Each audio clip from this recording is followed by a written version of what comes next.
बिहार के नवादा ज़िले में कल कुछ ऐसा हुआ जिससे पूरे देश हिला हुआ है। 80 दलित परिवारों का घर जला दिया गया, पूरी बस्ती में आग लगा दी गई, कई राउंड फायरिंग हुई। इसमें बिहार सरकार का कहना है कि हम कार्रवाई कर रहे हैं और जो आरोपी हैं उनको गिरफ्तार कर लिया गया, मगर जो घटना हुई इसको लेकर राजनीति भी शुरू हो गई है। इसके पीछे तमाम एंगल है और एक एंगल ये भी बताया जा रहा है जो बिहार के लोग जिससे ताल्लुक़ रखते होंगे, जिनसे उनका रोज़ाना में वास्ता पड़ रहा होगा, वो है जो लैंड सर्वे चल रहा है पूरे बिहार में। इससे उस घटना का क्या कनेक्शन है, लैंड सर्वे क्या है, इससे क्या दिक्कतें आ रही हैं, सरकार क्या कह रही है, इस पर विस्तार से बात करेंगे आज। इसके अलावा तेजस्वी यादव ने विधायकों सांसदों की एक बैठक बुलाई थी कल शाम। उस बैठक में क्या कुछ हुआ, किस तरफ आगे बढ़ रहे हैं तेजस्वी यादव, इस पर विस्तार से बात करेंगे। और बात करने के लिए हमारे साथ हमारे वरिष्ठ साथी पंकज जी होंगे। पंकज जी, बहुत स्वागत है आपका। धन्यवाद। नवादा की जो घटना कल हुई है, मतलब उसकी जितनी भी आलोचना की जाए वो कम है, और जिस तरीके से हाल फिलहाल में इस तरह की घटनाएं बढ़ी हैं वो बड़ा चिंता पैदा करने वाला है बिहार में। अब इसके दो मायने हैं, एक तो भाई जो ज़मीन को लेकर लड़ाई बताई जा रही है, ज़मीन पर कब्जे को लेकर लड़ाई थी, और दूसरा जो एंगल बताया जा रहा है कि भाई ये स्थिति पनप क्यों रही कि अचानक से इस तरह की घटनाएं होने लगी बिहार में, तो उसके पीछे लैंड सर्वे बताया जा रहा है। लैंड सर्वे जो कि चल रहा है बिहार में और लगातार इसको लेकर खबरें भी आ रही हैं। क्या कनेक्शन है इन दोनों घटनाओं का? देखिए, आपको ये बताएं कि इस घटना का कनेक्शन इसलिए लैंड सर्वे से है कि बताया जा रहा है कि ये लैंड सर्वे का साइड इफेक्ट है। अब आप पूछिए कि साइड इफेक्ट क्यों है जी। दरअसल क्या है कि 15 एकड़ जमीन है नदी के किनारे और 2 एकड़ जमीन कुछ लोगों ने लिखवा लिया। अब वो लिखवा लिया तो वो मामला कोर्ट में भी चल रहा है, सब जुडिस है। लेकिन चूंकि लैंड सर्वे हो रहा है तो सरकारी अमीन आएगा, सरकारी पदाधिकारी आएंगे, उस जमीन पर दखल भी देखेंगे कि किसका दखल है, कौन उस पे रह रहा है जी। समझ गए?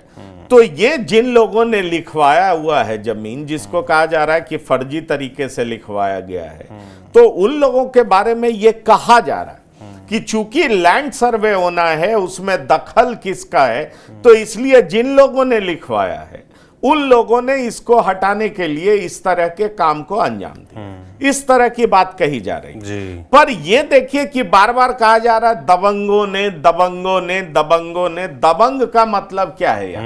पहले इसका मतलब यह निकाला जाता था कि उच्च जाति के लोग। उच्च जाति के लोग कोई नहीं है। मेरे पास जिन लोगों के नाम हैं उनमें मैं आपको बता सकता हूं कि ज्यादातर नाम जो है वो दलितों का ही है जिन्होंने इस काम को अंजाम दिया।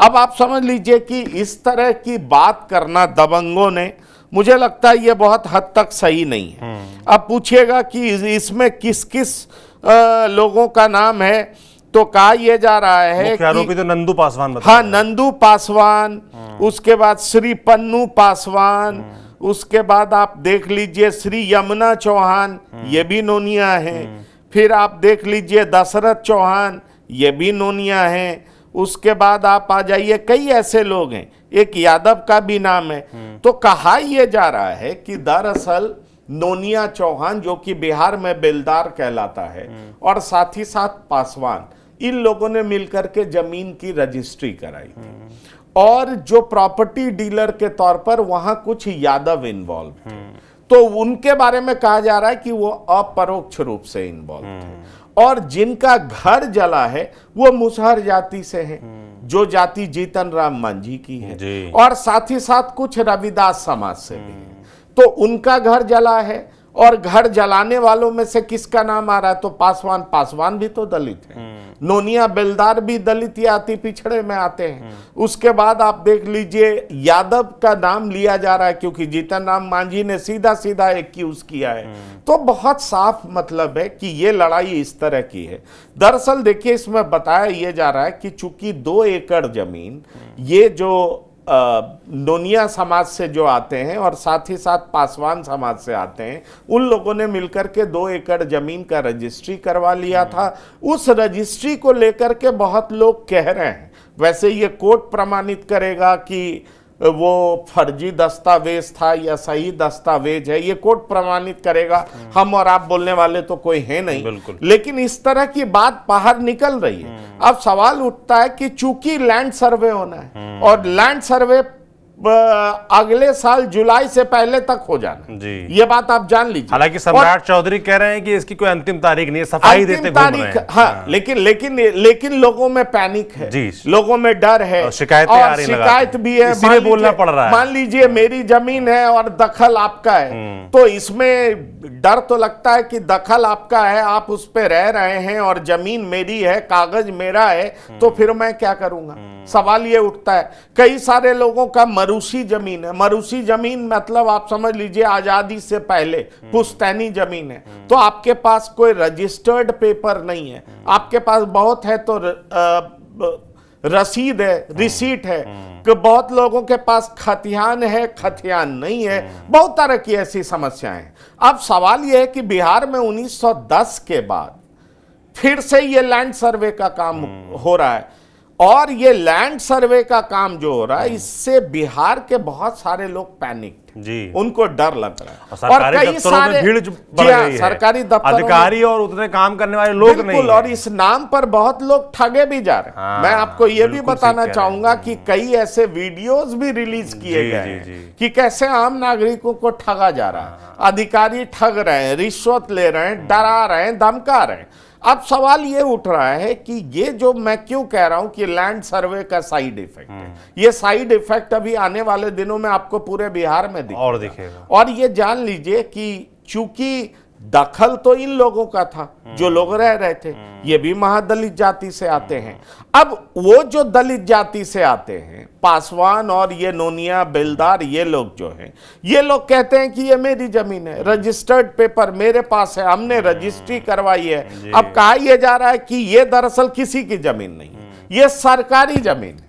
और दरअसल अगर आप आंकड़ा देखेंगे तो आप पाएंगे कि बिहार में 50,000 एकड़ सरकारी जमीन पर भू माफियाओं का कब्जा है। तो यह भी एक बहुत बड़ी बात है। अब सवाल यह है कि इतने सालों की समस्या को सुलझाने निकले हैं नीतीश कुमार। अब ये बैकफायर करेगा या नीतीश को हीरो बना देगा। कुछ लोग देखिए जल्दबाजी में ले लिया गया है फैसला, नीतीश कुमार तैयारी नहीं थी। ये देखिए, मैं वही बात आपसे कह रहा हूं, जल्दबाजी में लिया गया फैसला, लेकिन कभी ना कभी तो होना है ना सौरभ। एक बात तो समझना पड़ेगा ना कि बिहार का 60% क्राइम लैंड डिस्प्यूट्स की वजह से होता है। तो ये जो रूट ऑफ द प्रॉब्लम है, उस प्रॉब्लम के जड़ तक तो जाना होगा ना, और जो भी जाएगा उसका हाथ जल भी सकता है, और अगर वो कामयाब हो गया तो निश्चित तौर पर बहुत बड़ा काम करेगा। कहा यह जा रहा है कि यह बहुत एम्बिशियस प्रोजेक्ट है, महत्वाकांक्षी प्रोजेक्ट है, जैसे शराब पे पाबंदी लगा देना। अब शराब पे पाबंदी तो लगाई गई, लेकिन वो कंप्लीट फेलियर है, मैं इसको कहता हूं। यह बात सच है कि शराब पे पाबंदी लगाने की वजह से चौक चौराहों पर अब लोग पीते हुए और शोर शराबा करते हुए, नौटंकी करते हुए, डराते हुए लोग दिखते नहीं है, और इससे कम से कम महिलाएं सुरक्षित महसूस करती हैं। और यह कहा जाता है कि नीतीश कुमार ने महिलाओं को खुश रखने के लिए, उनके वोट को पाने के लिए ही ये बड़ा स्टेप उठाया।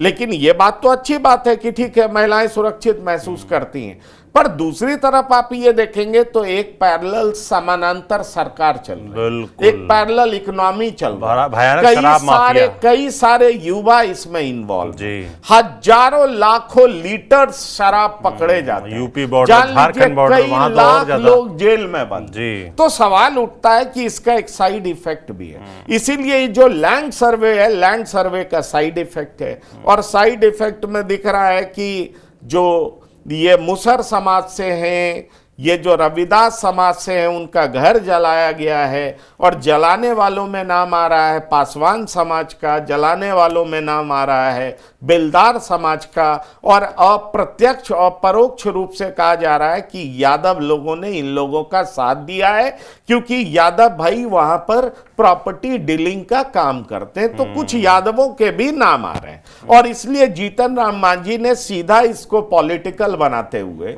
जीतन राम मांझी ने ट्वीट कर दिया और कहा कि यह विपक्ष बड़ा अजीब चीज है, विपक्ष एक तरफ हमले करवाता है और उसके बाद कहता है कि बिहार में एनडीए की सरकार में दलित सुरक्षित नहीं है। जीतन राम मांझी के बार बार बयान आ रहे हैं और काउंटर अटैक में आप जान लीजिए कि दिल्ली से मल्लिकार्जुन खड़गे तक ने जवाब दे दिया है कि डबल इंजन सरकार का जंगल राज का प्रमाण है, इतने घरों को बिहार में जलाया जा रहा है। देख लीजिए प्रियंका गांधी वाड्रा तक बोल चुकी हैं कि डबल इंजन सरकार के जंगल राज का ये पर्याय है। तो समझ लीजिए हर लोग अपने अपने तरीके से इसकी व्याख्या कर रहे हैं, पर जो हकीकत है, जो जला है वो भी दलित है और जो जलाने वाले हैं जिनका नाम आ रहा है वो भी दलित है। दरअसल उन लोगों का कहना है कि ये हमारी रजिस्ट्री है और कहा जा रहा है कि जब लैंड सर्वे होगा तो दखल किसका है ये देखा जाएगा, कब्जा किसका है। सरकारी अमीन आएंगे, सरकारी पदाधिकारी आएंगे, वो आएंगे तो वो देखेंगे कि इस जमीन पर कौन रह रहा है। इसलिए जिनका दखल है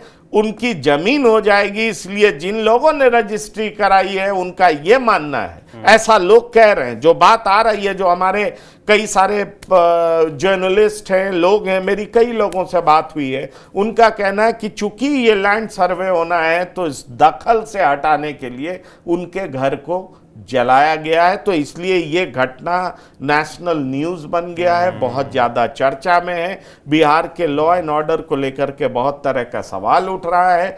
पुलिस के वरीय अधिकारी वहां पर पहुंच गए हैं, मामले को कंट्रोल में रखा गया है। और साथ ही साथ आपको ये भी बता दें कि जो लोग अपने घरों से वंचित हुए हैं उनको खाद्य सामग्री, तरह तरह की चीज़ों से मदद की जा रही है। लेकिन ये मामला पूरे तरीके से राजनीतिक रूप ले चुका है। अगर आप बीजेपी के जनक राम की भी बात करें जो कि दलित समाज से आते हैं, तो उन्होंने भी विपक्ष को आड़े हाथों लिया है। जीतन राम मांझी ने भी आड़े हाथों लिया है। तो निश्चित रूप से ये जो घटना है इसने व्यापक रूप ले लिया है। बिल्कुल व्यापक रूप ले लिया है। और आपने जैसा कहा कि लैंड सर्वे एक ज़रूरी चीज़ भी है बिहार के लिए, और जो भी इसको करेगा वो उसका हाथ जलेगा। और आपने दोनों चीज़ बताई, पॉजिटिव भी है इसका भाई कि एक बड़ा समूह है भूमाफियाओं का जिन्होंने कब्जा कर रखा है सरकारी ज़मीन पर, उनको हटाने का मौका मिलेगा इससे। और नेगेटिव्स क्या है कि भाई शायद उतनी पर्याप्त तैयारियां इसको लेकर नहीं की गई, उतने लोगों की नियुक्ति नहीं की गई और इसको ठीक से इम्प्लीमेंट नहीं किया जा रहा। इसकी वजह से अफरा तफरी मची हुई है और जो कल घटना हुई वो भी इसके पीछे कहीं ना कहीं एक कारण है। अब समझते हैं कि अगला जो मुद्दा है अपना, तेजस्वी यादव ने एक बैठक बुलाई। तेजस्वी यादव इस पूरे मामले पर भी काफ़ी एग्रेसिव हैं, लगातार जो घटना कल नेवादा में हुई। और एमपी एमएलए जो हैं उनकी बैठक बुलाई कल रात में, शाम को। क्या हुआ इस बैठक में, क्या बातचीत हुई, क्योंकि लगातार वो ट्रैवल तो कर ही रहे हैं। देखिए, तेजस्वी यादव आभार यात्रा पर गए थे, कई लोगों से मिले, अपने कार्यकर्ताओं से मिले, कार्यकर्ताओं को बताया कि कैसे बिहार में चुनाव लड़ना है।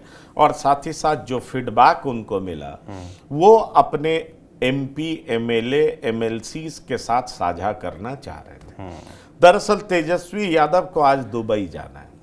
तेजस्वी यादव के बारे में भी जो विपक्षी पार्टियां हैं, जो आरजेडी पे कटाक्ष करती हैं, वो ये कहती हैं कि ये भी दूसरे राहुल गांधी हैं, थोड़ा काम नहीं करते हैं कि फिर ये विदेश जो है छुट्टी मनाने जाना चाहते हैं। तो इस तरह के आरोप इन पर लगते हैं। सवाल ये है कि 19 तारीख को इनको दुबई जाना है।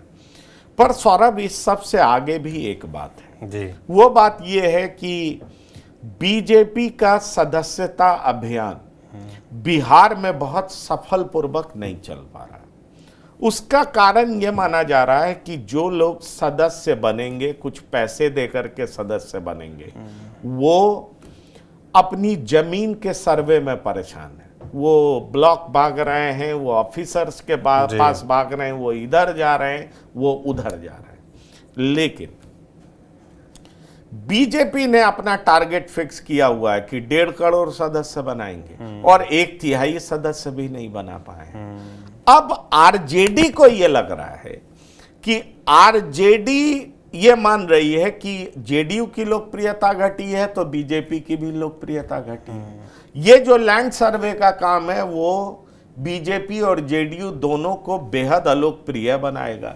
इससे बहुत सारा झंझट और परेशानी आने वाली है। इसलिए आरजेडी भी अपने सदस्यता अभियान को पुरजोर तरीके से आगे बढ़ाना चाहती है।